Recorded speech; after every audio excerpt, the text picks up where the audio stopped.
Hi, Vinay. Nice to have you. Thank you. Vinay, have you joined any club? Not yet. I've been trying to reach out.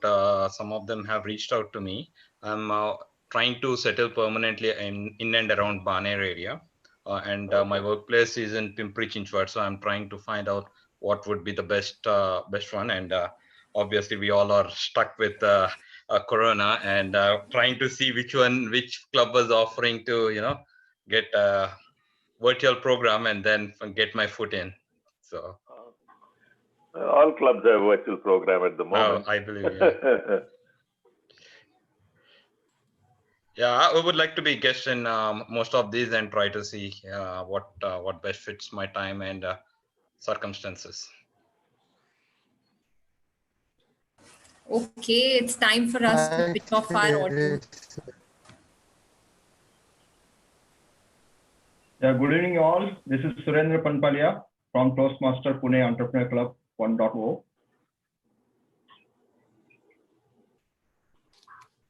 So hello all, we'll be starting in next 3 minutes. I request everyone to please switch off their audios and videos. We'll be starting sharp at 8:30 p.m., 3 p.m. GMT, and whatever time you have. We'll be starting next 2 minutes. Thank you all for joining us.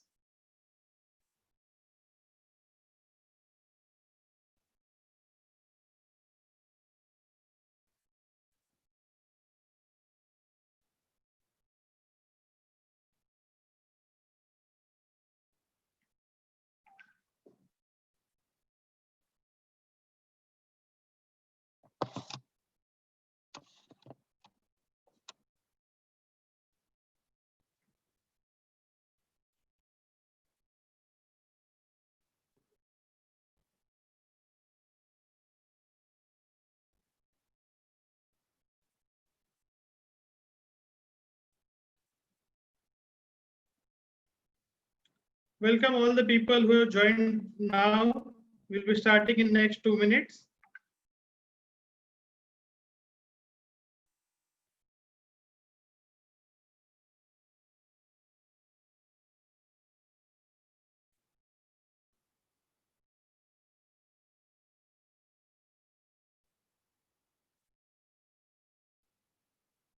So time has come. We are at 8:29.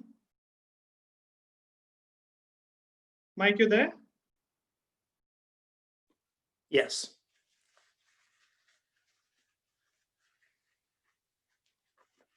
Mike, you can switch on your video.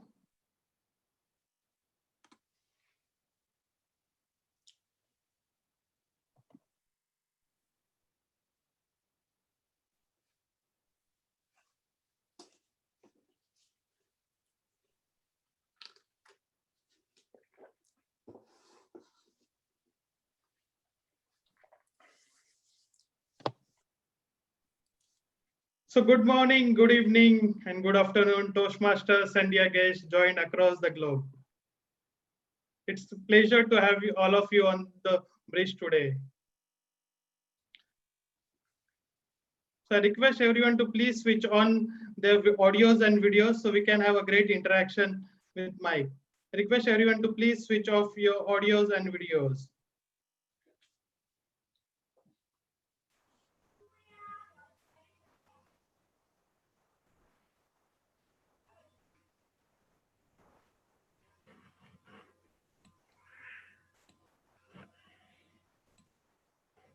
So today we have a special guest who is the world champion of public speaking 2020. So round of applause for Mr. Mike Carr.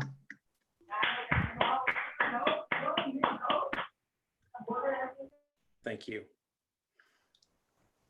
I request everyone to please switch off your videos and audios. We are live on YouTube, so it will be great to have Mike and us having a great interaction. Request everyone to please switch off their videos.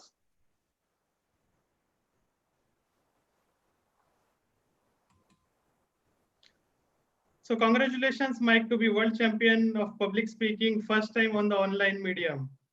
It would have been a great experience for you. And thank you for accepting our request among various other requests which you are getting on your various social media handles on your mail as we discussed. So we're glad to have you, Mike. So Mike is the father of 8 children, managing 3 businesses, a great multitasker. Welcome on board, Mike. Oh, thank you. Thanks for inviting me. So let us start the discussion. So Mike, I would like to start with, how was your first expression when the results were announced? When it was first announced, my expression, I had watched the contest with some friends who are professional speakers, and we were socially distanced outside in one of their backyards with a television set up. And one of them said to me, he said, I think you need to go home and change because you might have placed. And I thought, I don't know about that, but I went ahead, I was going home and I was changing, and 11 o'clock Central Time came around, which was the time they were going to reveal the results. And so I kept refreshing the screen on my phone as I'm trying to button my shirt. And all of a sudden I saw an infographic that had that pyramid where Lindy was on one side and Linda Marie was on the other side. And then my face was at the top. And I said, I was in our master bath and I said, oh crap. And my family knows I'm a pretty passionate guy. And so whenever I say, oh man, something like that, it can mean either I've accidentally cut off my arm, or I just won the lottery, or I dropped a roll of toilet paper or a grape on the floor. And so my family came over saying, what is it? And I walked out. I think this was the look on my face. I walked around, I looked at him, I said, I think I won. and that was, and then I had to check it 2 or 3 times. So got to know you are a world champion of public speaking when you are in the loo? Pardon? So you got to know about you're a winner when you were in your washroom? When I was in the loo or in the washroom, I was at the sink, but yes, that's where I found out. That's an interesting story to hear, Mike. Well, thanks. So how was your journey so far from contesting at a club to contesting at a final event? It was a lot of fun. It was at least a little strange this year. And as you mentioned earlier, I'm very involved in one business, and I'm becoming more involved in 2 others. So I at various times, as I would advance in the contest, I thought, I may not be able to do the next level because there may be a conflict. There may be one of my kids may have a dance show that would conflict, and I'm not going to miss my kids dancing to do the speech contest, or I might have a business meeting that came up. But it worked out where each of those, there was no conflict along the way. So we started live in the United States. COVID had not spread yet in January and February. So we started live, and so my last live event giving the contest was at area. But then at division, that was when we were on Zoom, and we had to pivot and had to work through it. And that's where I had people start saying, oh, it doesn't look as interesting on video as it did live. So that's when I started playing with the video medium, thinking, how can I make it look more interesting than just standing there or moving side to side like this? But it was a whole lot of fun. How you actually prepared for the video medium? How was the preparation on that? The original preparation was for live. And so I had all kinds of blocking on the stage for that speech, Blue, the semifinal speech. I had different blocking, different parts of that story would take place at different parts on the stage, and I would use the entire expanse of the stage. But then I had to scrap all that and move it to video, and I did start planning for the video. That's great. So how was the experience of winning a speech without an audience and having a humor in the speech? it was a little surreal. And I think that's why I had to check so many times that I was reading it right, because as many of you know, you're in a speech contest in live, and they announce your name and people clap and they pat you on the back and you go forward. And this time it was like, and advancing forward to the finals is Mike Carr. Did that really happen? And of course, my kids, they see me every day. And so I'd say, I advanced to the finals, and they'd say, that's great, Dad. Can I still get a ride to dance, or can I still get a ride to my friend's house?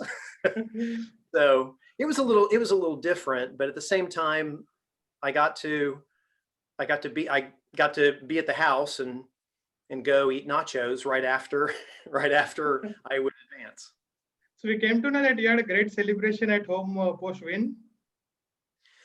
Once I won, there is a video my wife posted that one of my daughters, I have really funny children. They laugh a lot and they are very, very funny. And one of my daughters came and hugged me, and she's on video. She's saying, "Yay, Dad, best in the world." And I just laughed at that, but I still didn't believe it at the time. But they did. They jumped around a lot. They were very nice. So Mike, you have 8 children. So how they help you in the complete journey? The main way they help me is they live very rich lives. We talk a lot in our family about we are only promised today. We are only promised this present moment. And there's nothing we can do about the past, and the future does not exist. There is only this present moment.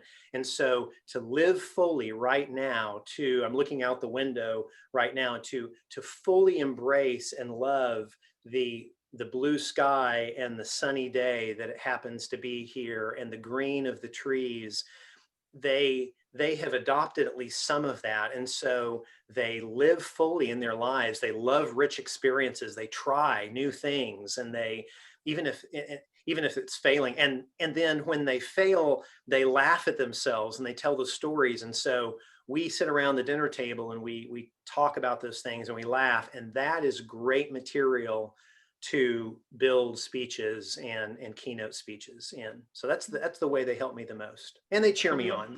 They're very, very nice. So a lot of time you get a story from your family itself. That's right. That's right. I read something some time ago where an author wrote, the best way to have the best stories is to live a life full of experiences. And I really believe that. The more we put ourselves out there and try new things, it either succeeds or it fails. And any of that gives us great, rich stories that we can help our fellow humans. That's great.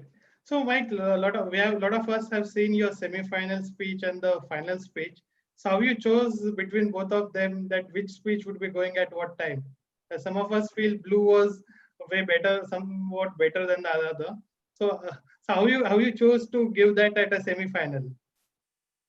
Well, I had not written the final speech when I started giving blue at the club. So I'll walk you through those then, real briefly.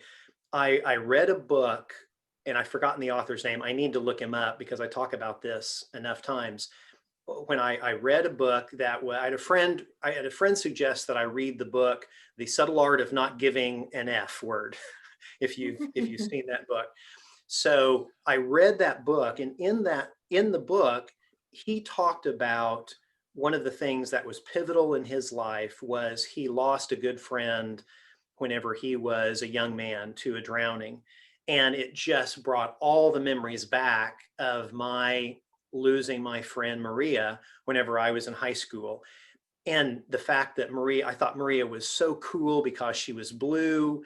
And it talked about, I've always loved differences in people, differences in culture, differences in the way that people look at things, even if I don't agree. It's so interesting to find out how someone looks at the world very differently than I do and why. And she had a completely different experience. She was so unique in my world. So it brought all those memories back. And I thought, you know, there are things that Maria taught me that I could pass on to the world. And it was one of those experiences that I sat down at my computer and I just started writing, and it all came flooding out right there. And the fact that she was blue, and I thought, oh, blue can mean so many different things. The sky is blue, a mood can be blue. The blue shows up in so many different ways, and that could be an anchor through a speech to play with that. So I just started writing it, and I wrote it all out really as a piece of art. I work in finance. I work with numbers. I'm, you know, to a degree, quantitative analyst, but I have this artistic side, and speaking and storytelling is part of the way that some of that art comes through. So it was just a piece of art. And this was 2 or 3 years ago. And I went and gave that speech to our club at Austin Toastmasters. And when I finished, everyone was crying. And a lot of them came up and said, you should do that speech in the contest. And I thought, oh, you know, I'm not sure I'm going to enter the contest again, but maybe. And so when this year came around, I thought, there's so much with COVID happening. I'll just give that speech. So that's how Blue came about. And then I worked with Mark Brown a little bit. He helped make that a better speech, looked at it, said, you might, like he said, you're not showing your emotion enough. And so that was one way. So he's your mentor. Yes. I contacted him and asked if he would coach me during this contest cycle. Journey. Yes. And he did a fantastic job.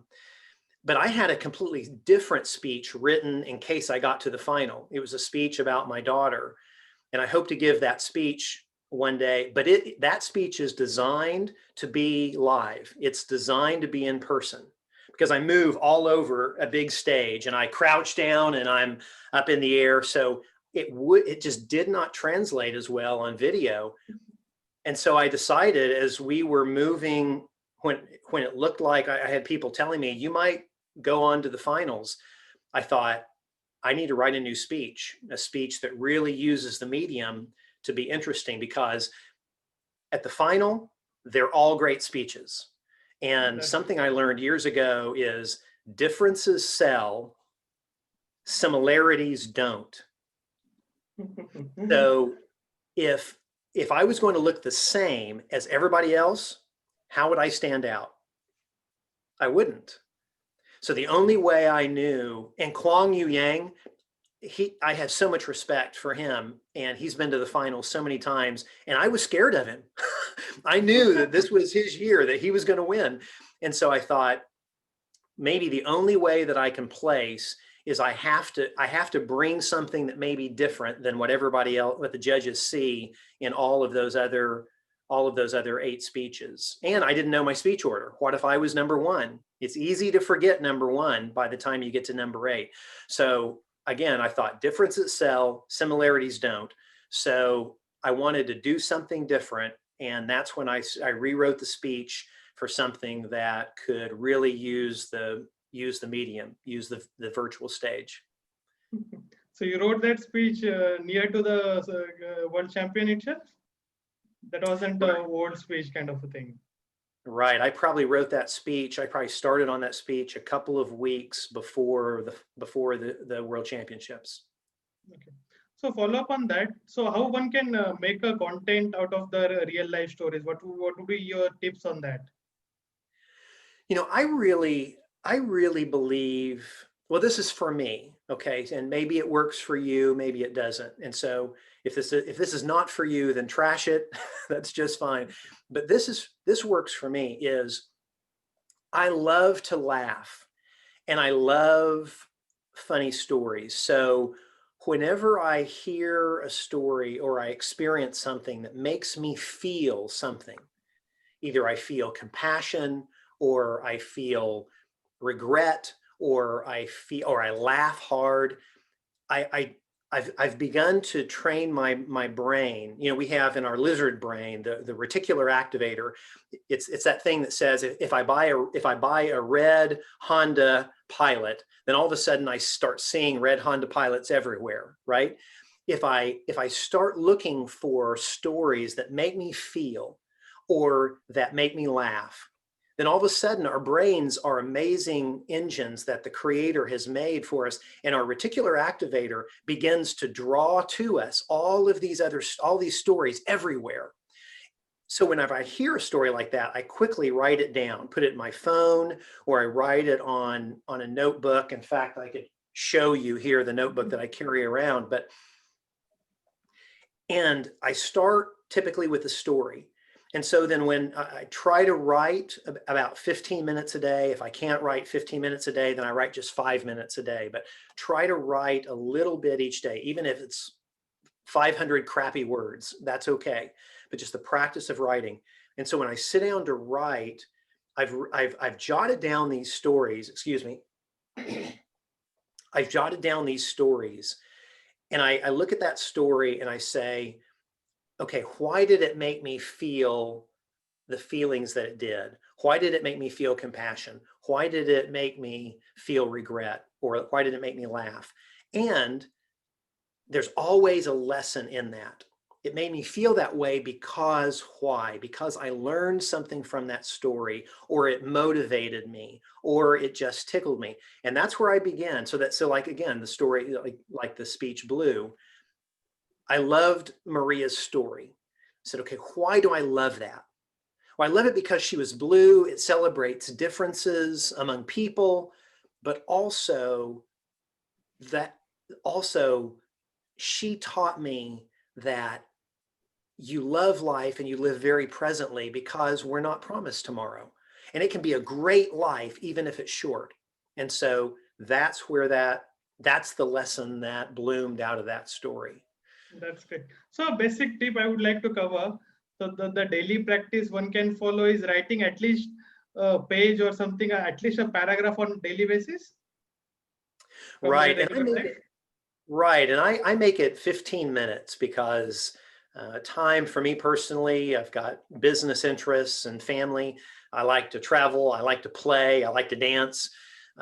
So I block it into 15 minutes. For me personally, and I know I only have 15 minutes. And so I don't get stuck saying, oh, what do I say next? If I get stuck, I just start writing, I am stuck and I do not know what to say. How would this turn into a speech? I just write for 15 minutes. And I don't always, because you start for 15 minutes and you get on a roll. Sometimes 15 minutes turns into 45 minutes. But sometimes I only have 5 minutes, and that's okay. I give myself forgiveness and I move on down the road. That's great. So among all of your work, how you manage time for Toastmasters and preparing for the speeches? Oh, goodness. I had a routine. I'm a big fan of consistent habits. And so I would get in my car, but at the beginning of when I was rehearsing the speech, one of my kids just walked in. So if you ever want to meet one of them, I can drag him in and say hello. But I would get in my car when I would commute to my office, and the very first thing I would do is I would run the speech. So I get in my car, start driving off. For the first 7 minutes of my drive, I would run the speech. And then I'd do my work day. I'd get back in the car to drive home. And the first thing I do is I'd run the speech. And so right before I go to bed, I'd run the speech. I'd wake up in the morning and I'd be getting ready, I'd run the speech. So I was running it 4 times a day. I'd run it fast, I'd run it slow. I'd run it while I was listening to music to get to have this practice of doing it with distractions in case something happened. And in my division speech, someone shared their screen and a huge distraction came up on the screen, but because I'd been practicing with distractions, I was able just to keep going and it didn't throw me. So that's those timing cards disturbed you in between, which we had green, yellow, red during the contest.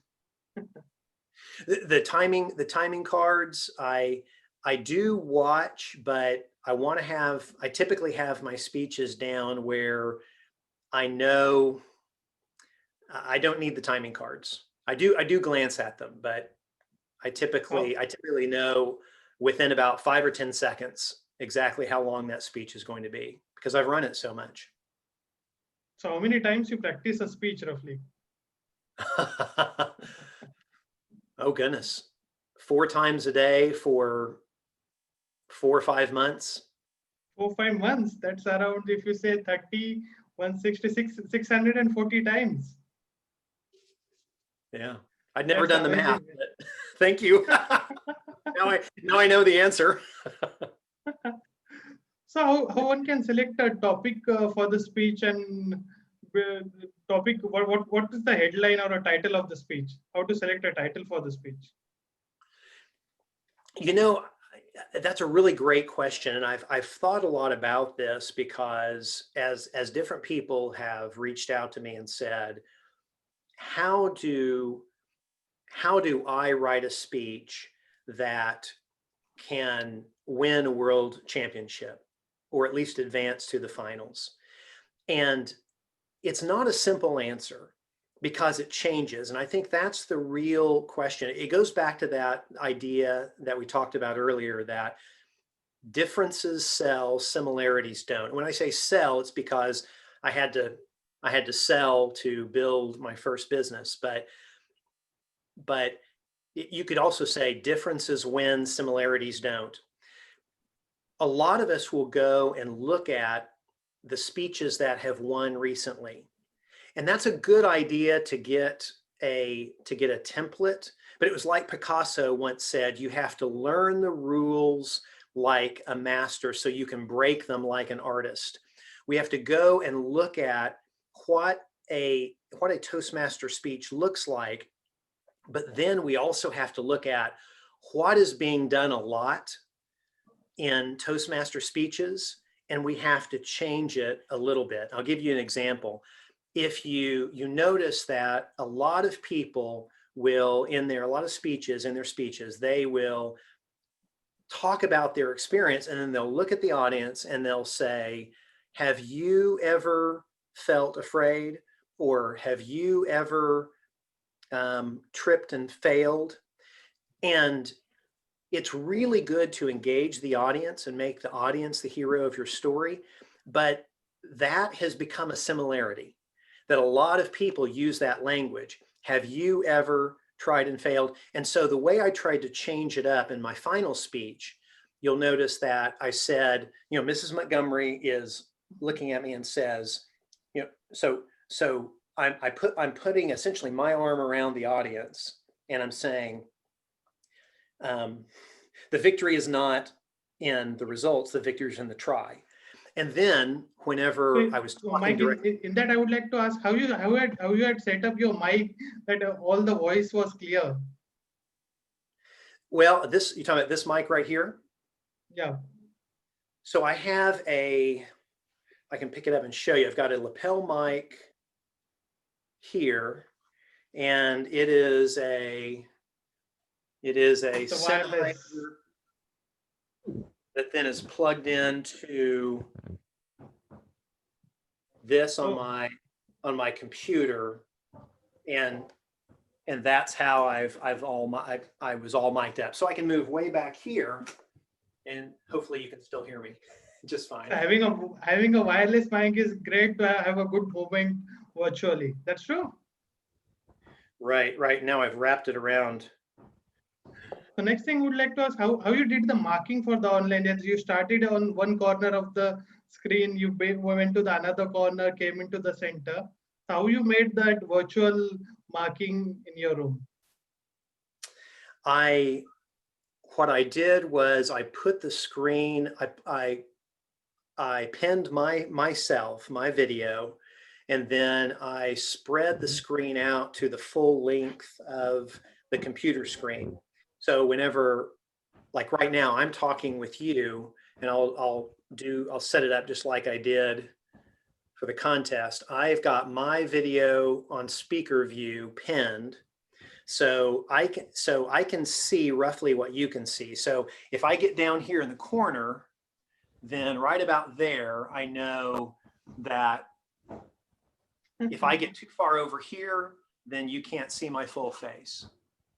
And so if I come, whenever I think I stepped over here and then I move forward, I could see out of the corner of my eye that I was against this side, but it's incredibly important that I look right at the little light on the camera, just like I'm looking you in the eye and telling a story. I've just got to use the rest of my peripheral vision to stay inside the frame. Did that answer that question? Yeah, that completely answers the question. So this was the question from a lot of our audience. I took the question from our audience, and this was the most common question: how to prepare for an online speech? Practice, practice, practice. I'm a big believer that there's very true little genius in the world. It's really that practice improves everything. And so I really am a believer in what that final speech talks about. It's just try and fail, try and fail, try and learn, try and fail. So just trying a lot of different things. So I don't know if I come over here and I get a chair, and this chair turns, but if I stand in this chair, right, just looking at that, okay, I just do that just to try it and look at it and say, is that interesting? What could I do with that? Well, if I look at it, and this is the first time I've tried this, by the way, so we're learning in real time. If I look at it, it almost looks like I'm up against a box. Maybe I'm in a box, or I'm in a James Bond movie where there's water down here and the ceiling is dropping, right? And I'm looking at, well, so what can I do with that? What kind of story could I play with that? And I don't know that unless I just try something. Or what if it's a chair that is swiveled. So if I do this, how could that be interesting? What story could that tell? Now I'm going to try to get off this chair without falling. So how many of these things you have tried before the speech? Well, that chair thing I just now tried. That's the first ever in my life. So whoever is out there, feel free to steal it, use it your own. But I did a lot of that. And that the day before I was going to do that final speech, I was going to start the speech right here. I was going to start at that. I was in Ms. Montgomery's 6th grade class, and I was just playing around, kind of doing this. And all of a sudden I jumped down here and I went, oh, that's interesting. That's different. I bet you can't do that live. No one, before a live audience, I can't just have my head visible in the corner. But I thought, oh, if I'm a small child, 6th grade, that could be interesting. Okay, so the day before the final speech, I decided to start the speech right here. And okay, so it was a calculated risk? Say again? It was a calculated risk to start a speech from a corner? Right. So did your librarian hear your speech, and what was her reaction? You say my wife? Yeah. She never heard the speech until after I'd won, I think. That's weird that's something weird about me. In the creative process, I don't know if it's going to be any good or not. And so I'm a little I'm not confident about it. I'm a little what's the word? I'm missing the word. Self-esteem. I'm not confident about it. And so sometimes the people who are the closest to me, I don't want to share that piece of art because they're just too close. So afterwards, she saw it and said, "Hey, it was great," but that's just a weird part about me. So, Mike, when you're presenting for a world championship of public speaking, you would be having a lot of nervousness. So, how you keep yourself calm during that time? It's a great question, and I've never had an experience where I had so many voices going on inside my head starting into the finals. One of the ways that I keep myself calm is I do a lot of meditation. And so to me, that's a mental discipline of focusing on the thoughts that I really want to focus on. Now, I'm not perfect at it, but that's one way. The other way that I learned years ago is I used to have a lot of anxiety that would crop up in me. And I would not try things because I was so afraid that I might fail or that the results wouldn't be there. And so there was some silly movies, but a movie that Bill Murray is in, and he was just laughing, and he started saying this mantra that it just doesn't matter. And I've become a real believer in mantras that I flow over myself. And the reality is that it's right. Even if I hadn't placed, I was going to have fun. I was putting a message out into the world that I believed in. I was still going to be able to get up the next morning and try to go to work. It wasn't going to kill me. And so I would just walk around and say, it just doesn't matter. It just doesn't matter. It just doesn't matter. It just doesn't matter. It just doesn't matter. It just doesn't matter. Being in a present is the key thing. And meditation teaches you that. I agree. Have you been to India anytime? Attended any of the live meditations over here? I've never been to India, and in fact, I was wanting to do that maybe this year, but then I kept thinking, oh, I'll put it off. Now we couldn't get on planes, and so, but I'm just so excited to get to India. Our neighbors next door are from India, moved here just a few years ago, and it's so great to hear, to see and get to know India through their eyes, and they're just neat and wonderful. So anyway, that's it. So in the virtual one, you can travel the world with Zoom. That's right. That's right. I'm in India right now, right? That's absolutely. That's right. So namaskar from India to you. Oh, thank you. That's what you are taught during the COVID times to the complete world. Yeah. So you were working in the UBS before, and you transited to be an entrepreneur. So how was your journey from a professional to working in a politics, then starting your business? What were key learnings? You were saying that you failed at some point. So how are you making yourself back to the work after that? Right. I came out of high school and actually started in high school working for politicians. I saw, to my mind, that maybe politics would be a way to help the world. And so I started working in politics. I actually worked for about 10 years in politics, worked for 2 United States senators. One was a Republican and one was a Democrat. So I'm either balanced or I'm a traitor, however you look at it. But what I saw when I worked for them was it was the entrepreneurs and the business owners who really would speak to them whenever they wanted advice. Whenever the U.S. Senator wanted advice, he would go to the entrepreneurs in our district, or he would go to the business owners. And I saw that business people really had an opportunity to change the culture and improve the world. And we were having a lot of kids, and I needed some more money, and politics doesn't pay very well. And so I transitioned over, and I started building a financial services business, first at Merrill Lynch, and then sold it to UBS and managed offices at UBS for a while.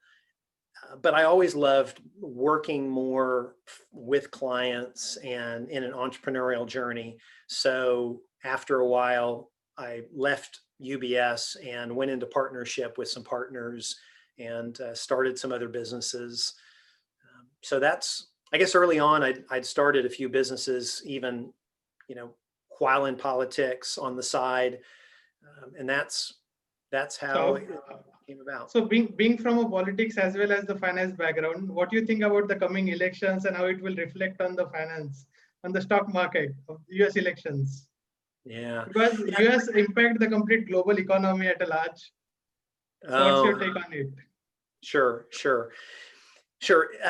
And history, there's a lot of history around this, that politics and whoever is in the US presidency and the Congress, it does not affect the markets one way or the other long term. We've got a term called correlation that shows how much does one affect the other. And if you go back and you do the studies long term, whether it's Democrats in the White House and Congress or Republicans in the White House and Congress, it has no difference. There's no correlation.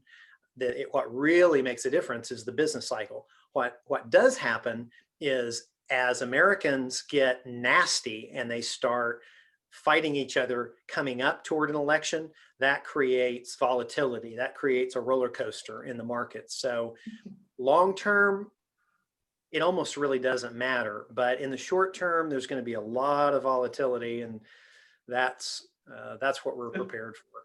So you're ready for hedging on that then? The what?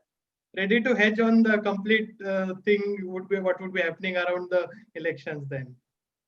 Well, it depends. Yeah, it depends on somebody's tolerance for risk, I guess. That's true. So Mike, how did Toastmasters, being in Toastmasters, how it helped you in your professional life? Two very specific ways, and then I could get it, but innumerable ways otherwise. The main thing is any of us who are, especially if we're in technical fields, if we work in engineering or we work in quantitative analysis or in technology. My daughter is a software engineer, and those, everybody is really skilled. But the people who continue to move forward, or the people who are able to raise funding for a startup, or those who are able to really produce results out of a team, are the individuals who are able to communicate those ideas human to human. And that's heart to heart. It's not a head to head thing. It's a heart to heart piece. Because what really gets people up and motivated and moving is connection with another human being. So that I recognized that early, and I thought Toastmasters was a good place to practice it. But I'll tell you a couple of stories. When I'd first started my business, I had been doing table topics.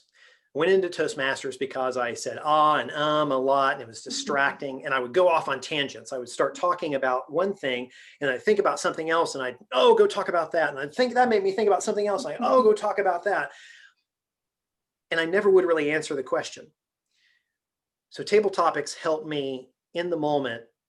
I'd be asked a question, stand up, I'd get a mental outline, and I only had 2 minutes to cover that outline.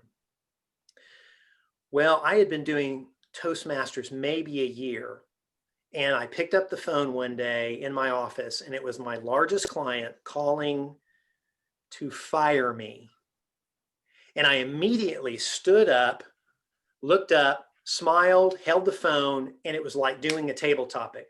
All of the outline came in place right there, and I walked through and I immediately said, all right, if that's what you want to do, I completely understand. Can I ask you a few questions? And then I asked him questions and said, well, we can adjust that. And all of his points that made him want to fire me, I was able to address in real time, and I saved my largest relationship, my largest client. Yeah. So table topics really help you to think real time. Right. And in a cohesive and organized way. And that's important. And that only comes by practice. It's just, I couldn't do that by reading a book. I had to because I had done table topics every week for the last 52 weeks. The other way it helped me was I started doing financial seminars, educational seminars. And a lot of people would come. I tried to make them entertaining. I tried to make people laugh, as well as giving them really good education. And so a lot of people came, and some really good people became clients, and that's how that business grew. That's great. So heart-to-heart connection really helps in heart-to-heart communication really helps in the business. which you learned Right. from the Toastmaster.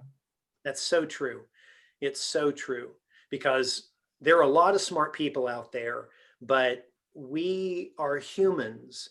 And if you think about it, the most important story in your world is your story. So Sure. the more I am truly interested in your story, the more trust and the more bonding that happens. And that's one of those things. Some people can fake it for a while, but real authentic people can't fake it for very long. And you can tell if I'm faking it or if I'm not. Or you can tell if your financial advisor is faking it or not, or your boss, or that your CPA.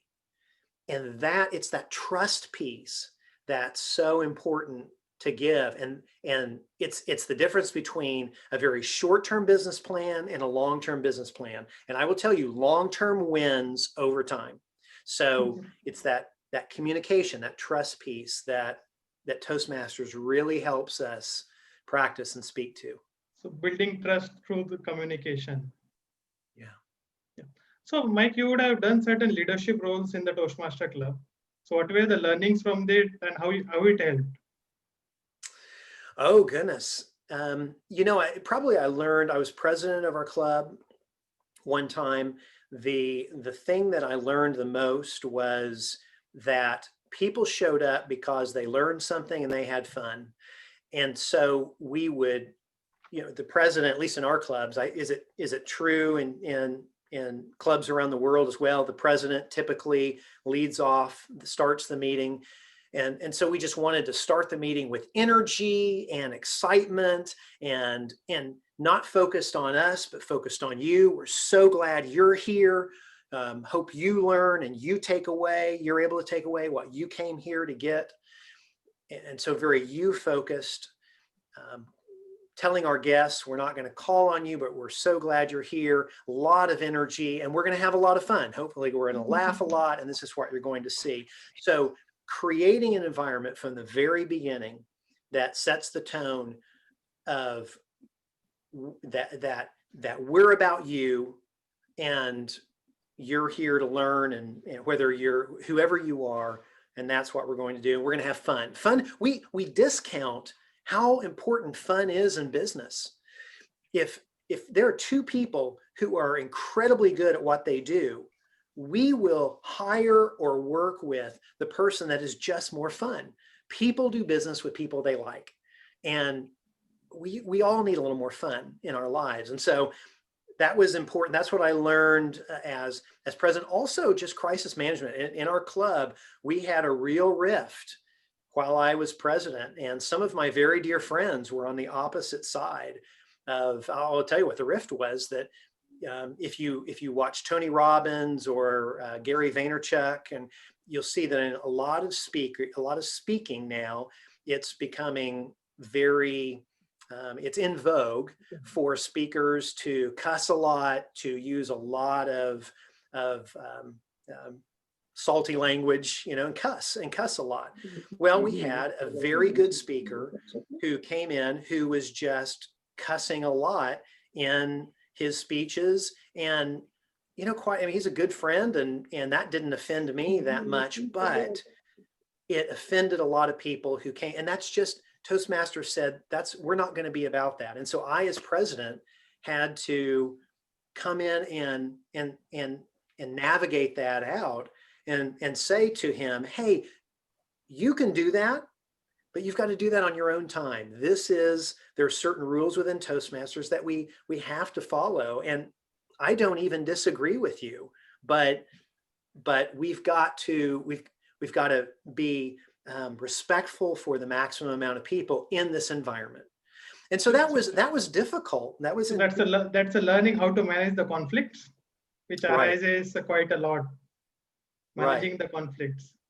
And we're people, right? So we're all of us wonderful brother and sister humans. And I believe that we are all a family of humans all around the world. And we are messy. We see things differently and we get emotional. There's going to be conflict. and learning how to still be friends and disagree is a really great skill set to have. That's true. That's what we call Vasudhaiva Kutumbakam. The world is the family. Right, right. I so agree. I so agree. So we are talking about the family. So who among your children helped you in the complete journey of the Toastmasters? Who among my children, say that again, they did what? So how they help you in your Toastmasters journey? I think the best way that they have helped me, I guess I'll give a couple of examples. Some of them have helped me most by living their lives out well. I've got 2 children that have special needs. One daughter is deaf and wears hearing aids. And so her life is hard because she has a hard time hearing. If her hearing aid battery goes out, all of a sudden she is living in silence. And so to watch the way that she courageously lives out her life, I draw a lot of inspiration and a lot of stories from that, just watching the inspirational way she works through difficulty. I have another daughter who had a stroke at birth, and she has left side weakness that is called cerebral palsy. And the same thing, the way that she overcomes those obstacles, she has to do everything with one hand, and the way that she tries to figure it out. So watching them live out their lives courageously and figure things out, and at the same time approach it with a lot of humor and a positive attitude. And sometimes they cry, and crying with them and just hugging them, those are rich experiences in all of our family, the way that they've dealt with that. And then I have a son who's an artist, and he's a dancer, but he also studies business and he reads philosophy. So watching the way he looks at his world and what he will talk about generates new ideas. And I think because he looks at the world very, very differently. And I think, oh, that's so weird, the way you look at the world, weird in a wonderful way. What if I looked at the world that way? And he debates with me, and in those debates we bring up ideas for stories, but he cheers me on. And he visited our Toastmaster club one time, and he did a table topic, and in the table topic, he's a dancer.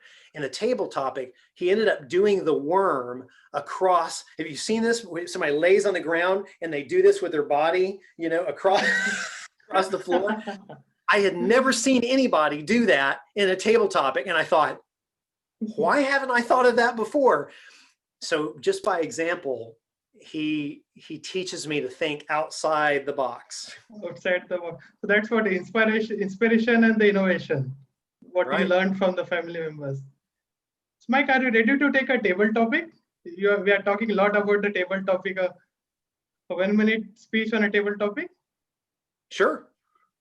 So I will give the topic, which was my first, that you being a wine seller and you're pitching it to the audience. So advertise for a wine company.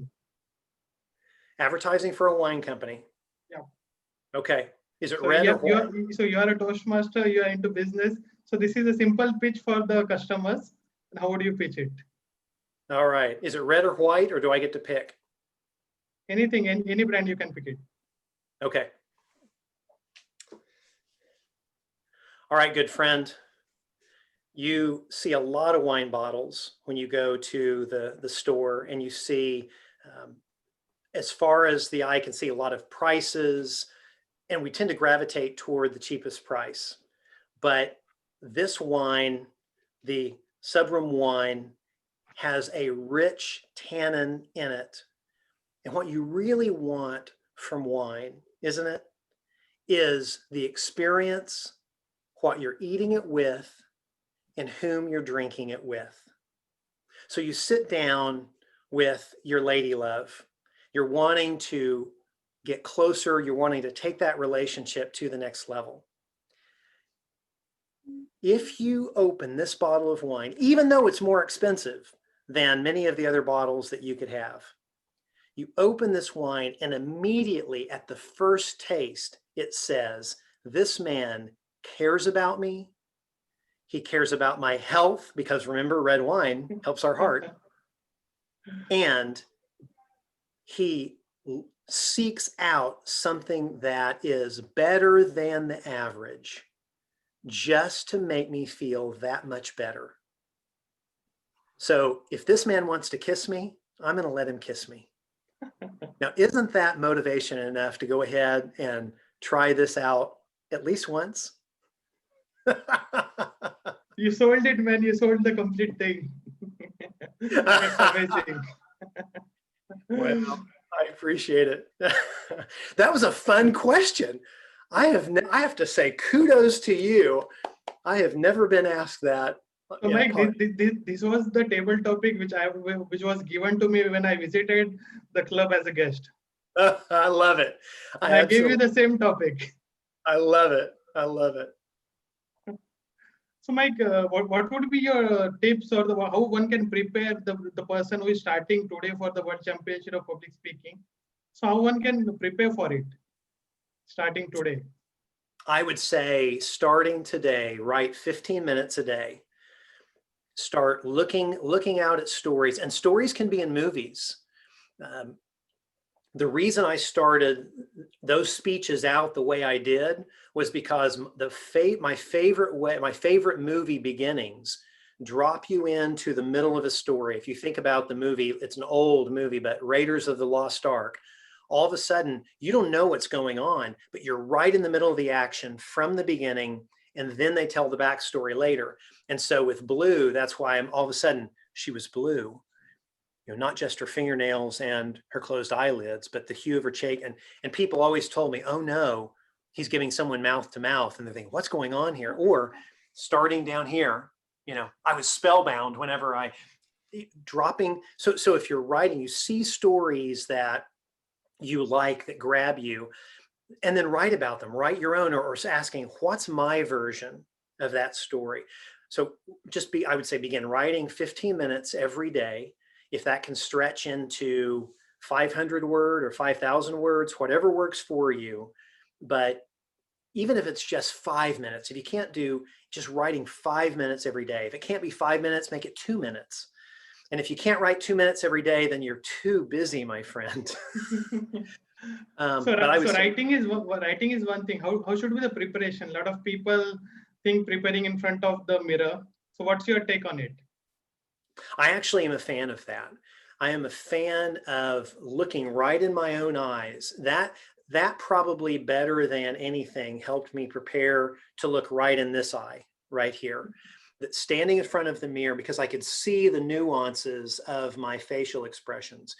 And it's somewhat different if we're virtual next year or if we're live. Well, we already know that through the district, we're going to be virtual. And so looking yourself in the eye in the mirror, a lot of times when we're looking at ourselves and we talk like this, we really think we're being intense until we really look at ourselves and we realize that I'm being flat, right? I just look down at myself right now and I look pretty flat.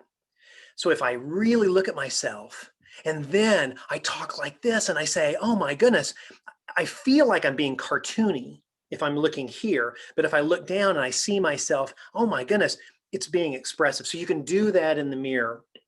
So writing 15 minutes every day, practicing in the mirror, start collecting stories, and especially humor. Just as you walk through your day, think about what could be funny about that, right? What was funny about just now is I gave a wine commercial with a coffee cup, right? What could be funny about that? My son came walking in and looked through our French doors into the office, and I'm standing here doing all this in front of a computer. That's got to look funny to him. That there are people walking out in front of as I'm looking out my window here, and I've got lights on me. They're walking in front of my house. If they look in and they say, that's got to look funny. So there's humor everywhere. You start building in those humor, writing 15 minutes, being attuned to stories that make us feel, and think about your own stories. We all don't think, none of us think we have stories, but we all have amazing stories. if I have a strongly held belief, think about, why do I have that strongly held belief?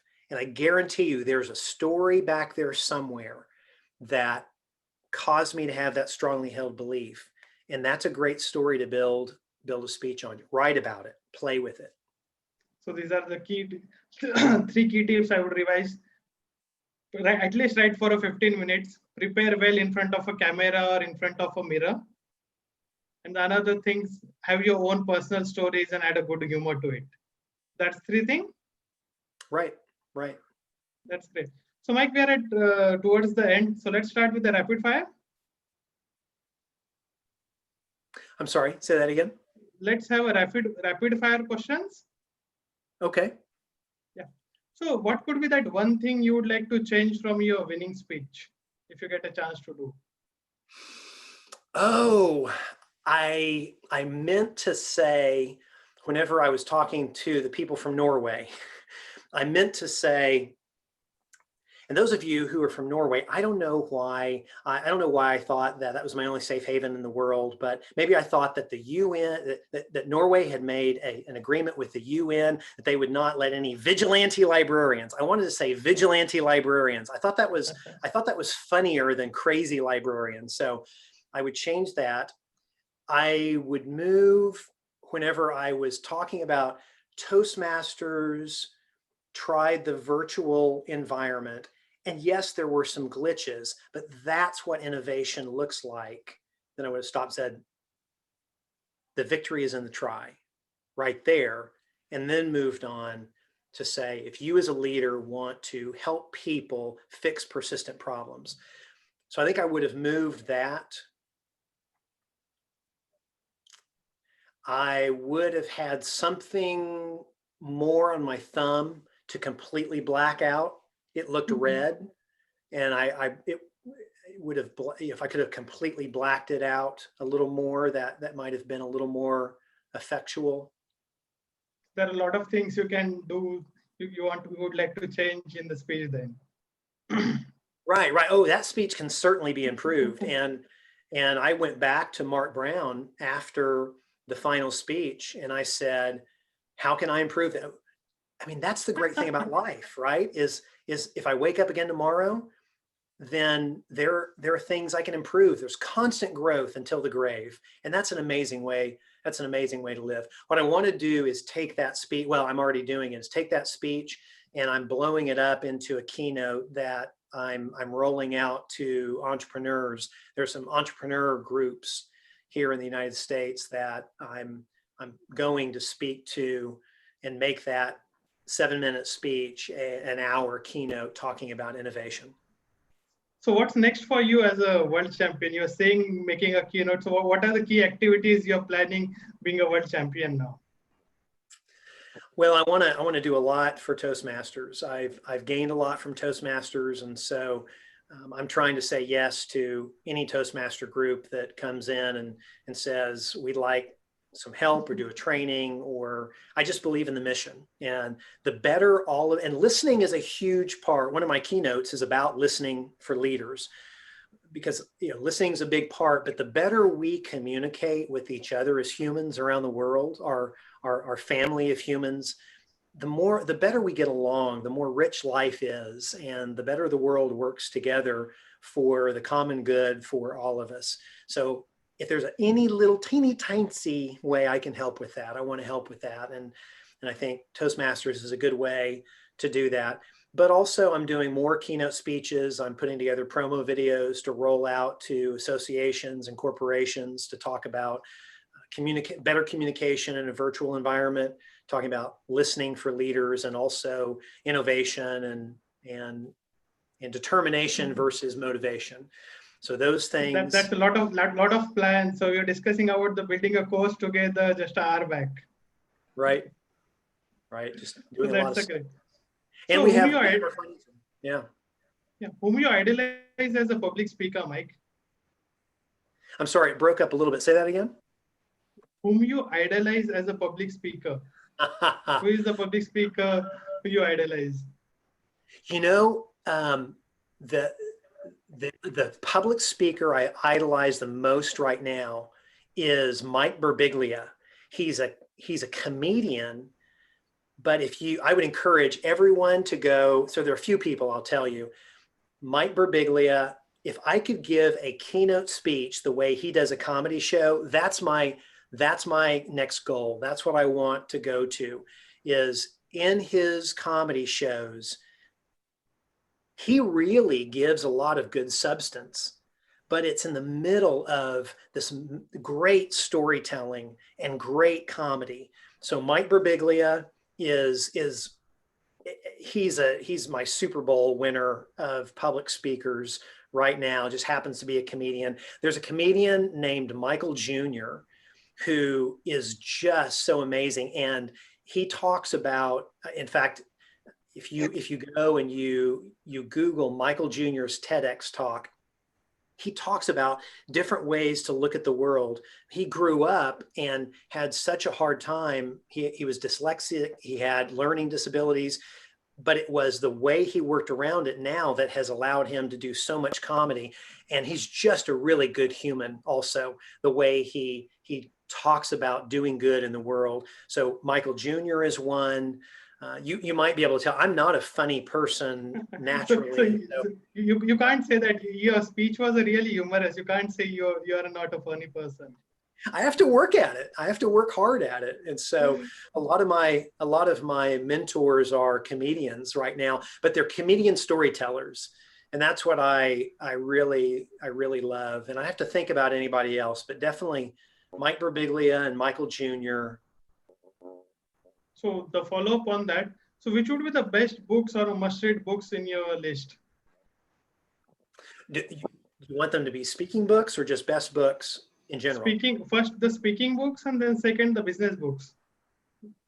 Oh goodness. In speaking books, I've done a couple. There's actually one right over here. Sorry, I know I'm away from the camera, but this one from years ago, I just ran into it recently. Seminars, the emotional dynamic.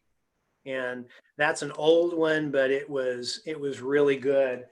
There was, in terms of other speaking books, I think that's about it. I've gained a lot of my speaking ideas from coaching and watching, through National Speakers Association, a lot of those, and different Toastmasters. In terms of business books, one of my favorites is Thinking Fast and Slow by Daniel Kahneman.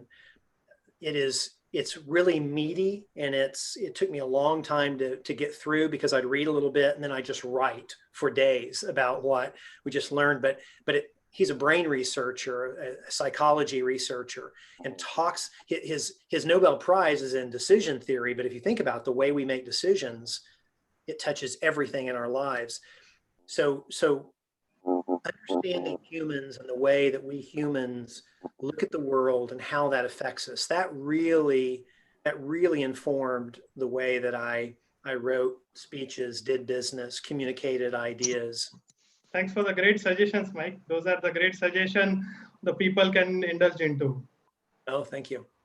Thank you very much. So what would be the one tip to master the online? Online is a lot of things, and we will be having an online speech for a quite long time. Yeah, after we are having a business meetings online, even the next contest could be online.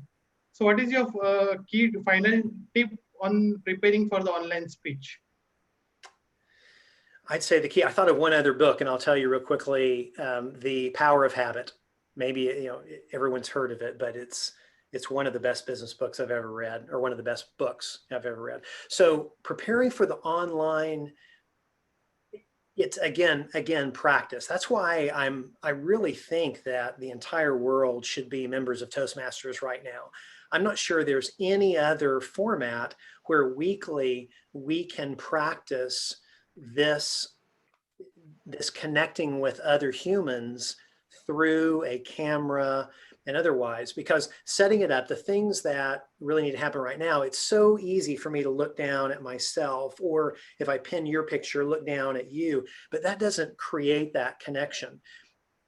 Beginning to practice where it's like I'm this little eye right here. It's like I'm looking at your eye, and to train my peripheral vision to see smiles or see the nuances in facial expressions. That's a skill set. It's a learned skill set. So practicing that as much as possible. But also communication, like I mentioned a little bit earlier, it's not just me to you. It's listening.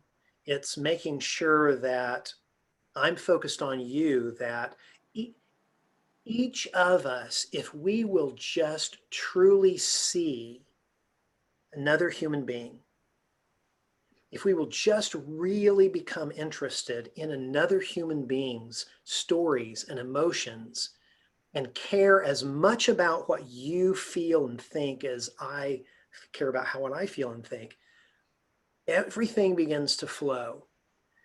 So if we can set it up where when I'm talking to you, I'm looking right here and begin in my mind's eye to really see you right on the other side of this camera, but then also make sure that I'm asking you all of those questions. Like if I want to tell you something interesting about me, I'm a big soccer fan, football. for the rest of you in the world, you know, we Americans, we call it soccer, but you know, of course, it's true football. That's what I think is interesting about me, right? But if I really care about you, then in this virtual environment, I want to make sure that at some point I have your picture right up here, right underneath the camera. So I can see you, but also look directly at you. And I want to make sure and ask you the questions that I would want to tell you about myself. So I think that's interesting that I'm a big soccer fan. Well, I might ask you, what do you do in your off time? Are there certain sports that you've ever played? Are there, I mean, there are, do you have a favorite football team? Do you hate football? Really, what is your sport? Is it more cricket? What do you like about it? I mean, there's so many questions, and really zero in and hear and listen and become interested in you. That's something we don't talk a lot about in this virtual environment, but in a business meeting, in a client meeting, with our teams at work, or if we're making a pitch for a startup, that becomes so imperative. So like I would say practice, practice, practice, and be connected to the people you're talking. Right, right. And somebody out there, and if none of you smart people go do this, then I'm going to go hire a software engineer and do it myself. But if you think about virtual meetings, what doesn't happen in a Zoom format is I can't come over to one of you and have a little side conversation, right? Somebody's going to figure that out in the virtual environment. And if you do, you owe me no. If you do and you make $1 billion, you owe me none of it. I would just say, please send somebody to my website. But if none of you smart people figure it out, I'm going to go hire somebody to do that. Or Zoom, if you're listening, I'm sure they're listening. You know, that would be a great addition. We could build rapport. So there are breakout rooms for that, Mike. Right. Yes. Yeah, we could talk more about that. Yeah. So thank you very much, Mike, for accepting our request on a very short notice and having a wonderful interaction. And there are a lot of learnings from all of us. Thank you very much for accepting it. So Mike Carr is reachable on mikecarrofficial.com. And you can reach him at Mike Carr on any of the social media, Facebook, Instagram, and LinkedIn. He's planning a courses and a keynote very soon, and we'll notify you about the same. So Mike, a closing line from you, and we'll close for the day. I think I would just say to all of you, and this is whether, and this will be very personal, and I hope you'll accept it, is whatever deity you worship or none at all, I wish for you I wish for you, for our Creator, to bless everything you touch. I wish blessings on you and favor on you in everything you do. And I so appreciate your being my fellow humans and coming out. I hope this has served you any at all. I hope we do get a chance to shake hands or hug one of these days. You all are wonderful, and you've got magic inside of you that this world needs. So please don't let the fear of results stand in those way. Please just give it a try, find a way, take small steps to get there, because the world needs what you have. Blessings. Thank you very much, Mike. Thank you very much from all of us. So I would say victory is in the try, right? Yes, yes, I agree. So, so we are closing here. All of you can switch on your videos and we can have a chit chat or interaction for next 10-15 minutes. Mike, would you like to take any on the spot questions from the people around on the camp? Sure. So please raise your hand to take to ask any question to the mic. I have a question. Yeah, Harish. My video, I think you have to make me visible. Yeah, Harish, you can. Yeah. We can see you now. It is nice to talk to a champion. Mike, how are you? Oh, the pleasure is mine. Yeah, it was How are you, wonderful, and it's nice to talk to you. I loved your sentence saying that everything depends on the difference, not the similarity. One thing which was very evident in your presentation was the use of corners. The way you had set up your camera, there was a corner visible. Right now, also, I can see a corner right behind you. Was it by default, or what was it by design? A little of both. A little of both. We originally set it up because I wanted a fully blank wall behind me, and the only place in our house had a corner in it. And I wanted as wide a fisheye camera as I could have to be able to get as much movement as I could possibly have. Now, in the middle, between the time we set it up and the contest, I actually saw a visual psychologist talk about having corners because it creates this psychological focal point where everything kind of zeroes in to Mike, where... your voice is breaking a little bit in between. Oh, my voice is? Okay, is that any better? I'll just... But okay, it's audible. Yeah. That's better? Okay. Yeah. So that that corners create this visual funnel that comes into the middle. So if I drift up and then drift back down and drift up and drift back down, it creates more of this psychological, you don't recognize it cognitively, but psychologically it feels more correct back to the middle. So I was playing with that a little bit, and that was, so it was a little of both, part accident and part purposeful. I thought so, because in engineering, when we study the perspective, there is a concept called as vanishing point, and it gives a different perspective. And it was a fantastic thing, which no one else used it. You did it. And that makes the difference between boys and the men. Well, thank you. Great learning. Well, thank you. Again, just another experiment. From Pragya Jain. Pragya Jain? Yeah, hi. Hi. So what you would like to ask Mike? Hello. First of all, Mike, congratulations on your success. Well deserved, I must say. And my query is quite simple. As you said, that you have been participating in table topics for almost 52 weeks. I have been on the same lines as of now, is what I can say. But my question is that when it comes to preparing a particular speech, what do you look for? How do you decide what is to be kept, what is to be put into it, and what kind of story would you want to take for a particular, a particular level or a particular presentation?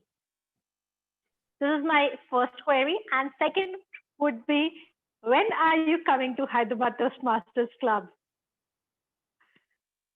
When am I coming to your Toastmaster Club? Yes, recently joined. Oh, Welcome. Welcome. So the answer to the first question would be I'll tick off the things that I like to have in a speech. I want it to be entertaining because again, we underestimate how important fun is in learning, how important fun is in business. So I want it to be entertaining. Secondly, I want there to be at least one point that each member of the audience can, if they want to, walk away and say, okay, I can improve my life a little bit by doing this. And hopefully you knew what that was in some of those speeches. Then I want it to be an interesting story. In 7 minutes, it's really hard to give multiple stories, but you can really flesh out and build a lot of detail into one story with a moral at the end or a point at the end.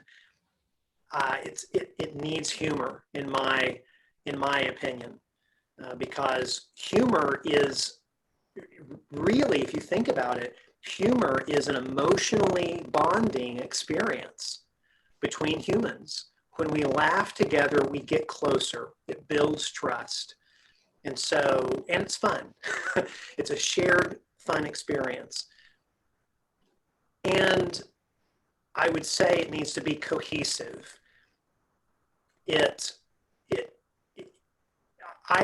Part of the areas that I have failed a lot over the years is I gave a lot of speeches that frustrated the audience because I jump all over the place and they couldn't figure out where I was going. And so I need to make it I need to take the audience on a path that they know where I'm going, that has transitions from one piece to another. So I'd say those items. Great. That's great. So next we'll take a Answer question my next from question. Jayan. And she was asking when you are traveling to Hyderabad to have No, a I good was asking biryani and give a speech. when are you coming to Hyderabad Toastmasters Club virtually? Traveling is a long path right now. Well, I love traveling, so I would love to do that. So even if it's 2 years from now, when we're able to get on planes again, that would be a whole lot of fun. Virtually, I'm good to come whenever I can work it into my calendar. Like I said, right now I'm involved in about 3 businesses, so time is my biggest constraint. But would love to come and we can work it in the calendar, even if it's a long way out. So thank you very much. Hi. That email, that's probably the best way to set it up if that's a serious invitation. That's true. So Jayant would like to ask the next question. Jayant? Hi, Mike. Jayant here. First of all, congratulations on winning the championship. Thank you. Second, thank you for accepting the invite on LinkedIn and Facebook. I follow your post on LinkedIn, started following recently because got to know about you recently and we got connected. Wanted to ask you, what I get an impression from your LinkedIn post and the way you spoke as a last message also, that spirituality is somewhere connected to you, or are you into that, or does it influence your speaking or communication or your speeches? Or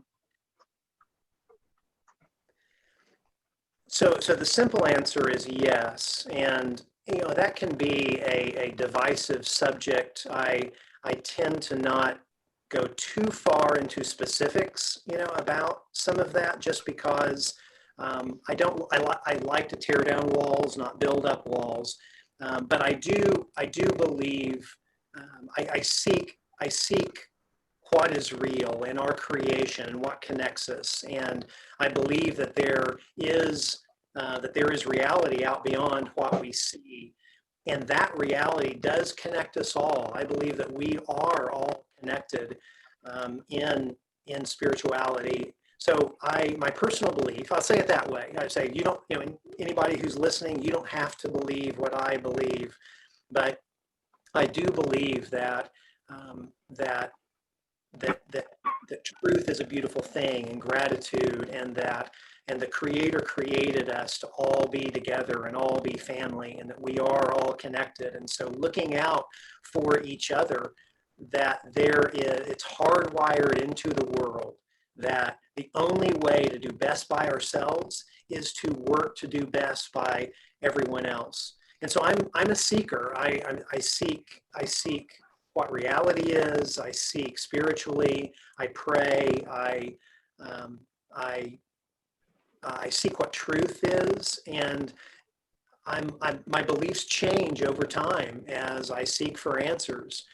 And there's a Buddhist nun named Pema Chodron who talks a lot about being comfortable in the uncertainty and comfortable with groundlessness, because as she says, there is no ground. We all grasp for ground, but there is no ground. And to become comfortable in not knowing, I think, is a beautiful thing. And if you're confident that you know, then I think that's a beautiful thing too. But I think that we can seek together. I think the important thing among that is we have mutual love for each other, and we treat others the way we would like to be treated. And in that God is pleased, and God smiles. So I hope that answers what you were looking at. I hope I didn't offend anybody, but that's, and if you feel differently, bless you. No, we perfectly connect with that, because India is known for the land of seekers. So welcome to the land of seekers. Thank you. Oh, I love it. I love it. Thank you. So Mike, we are looking forward to host you physically very soon once COVID is over. Well, thank you. Now, speeches that I give in person are maybe quite different than virtual, because I'm all over the room, all over the stage. When it's not a contest, I'll even go all over the room, and I get, crazy and big movements and get people involved. I've been known to sit on somebody's lap in the middle of of a speech. So it's a different experience, but I look forward to being with you guys too. So you're a laptop speaker. So we will take a last question from Zilwa. Who said that? Harish. That was funny. Excellent. I applaud. I have to bow to that one. That was funny. That's funny. Okay. So guys, we will take a last question. Question from Zilwa from Indonesia. Right. Zilwa? Thank you so much, Subhan. And my congratulations for being the world champion. I watched live your speech. I think it's very inspiring and phenomenal. If I could ask you one question, if you could turn back the time, what would you like to improve on your speech to make it like even better? Thank you. Because to me, your speech was perfect, but I don't know. So that's what we talked in. What one thing you can do better in the speech, winning speech, right? It's covered. Yes, especially from your own speech, Mike, which is already perfect. I would like to see from your point of view, yes, because we saw it very perfect, but I believe like every speakers, they would like I wish I could, change a little bit on this or that. Yeah. Right.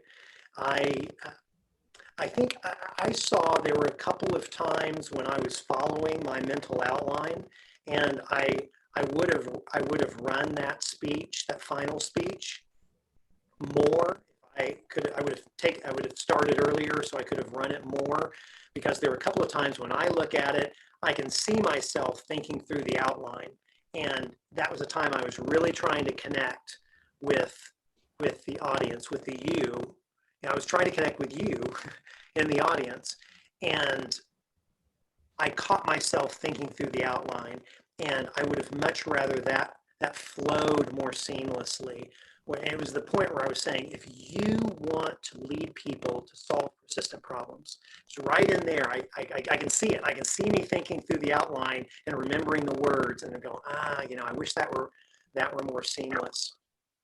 In my blue speech, there was a time when I was laughing about things that have happened about COVID. And I put my, you may be able to tell there's a little white now in my beard. I put it right up in the camera. I was talking about the epic COVID beard, and my division just died laughing at that. I might have played with that a little bit with an international audience, but going back in a lot of different speeches, a lot of times I always at the end of a speech, it seems like I say, I wish I would have done this. I wish I would have done that. And the great thing is that we all, if we wake up tomorrow morning, there's the opportunity to improve. And so if a speech is ever perfect, it's only perfect for that very moment. And then it becomes by necessity imperfect, but that is a great opportunity. Imperfection is beautiful because it means that we still have work to do as humans. So I hope that answered your question. I think I went a little beyond your question, but I hope that satisfied. Absolutely, Mike. That was a wonderful feedback that Thank you. one should continuously take feedback and learn from it.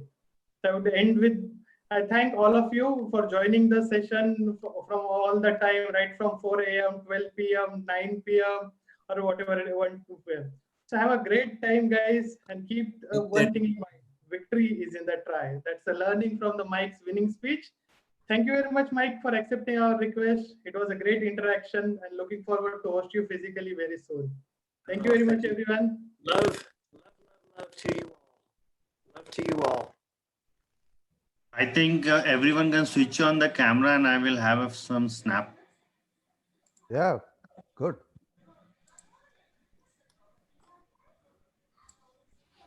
Thank you. Once gone, then second slide, please wait.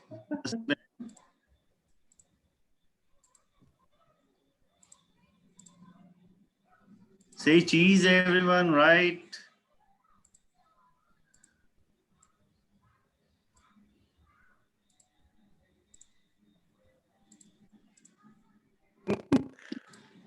Give me some few more seconds.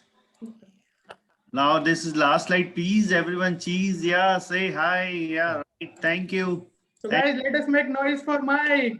Congratulations, Yes, Mike. Congratulations, Mike. Congratulations, Mike. Mike, how do we connect to you? Awesome.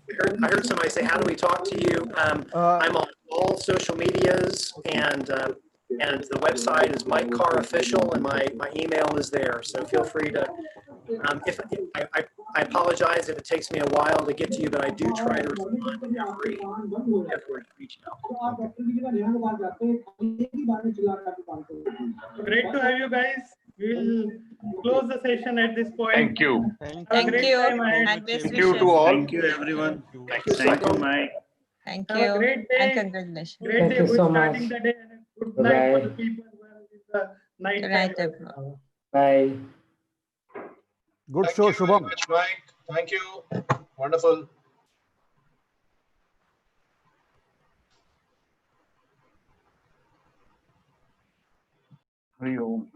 So now I can stop this recording, Mike, right? And then I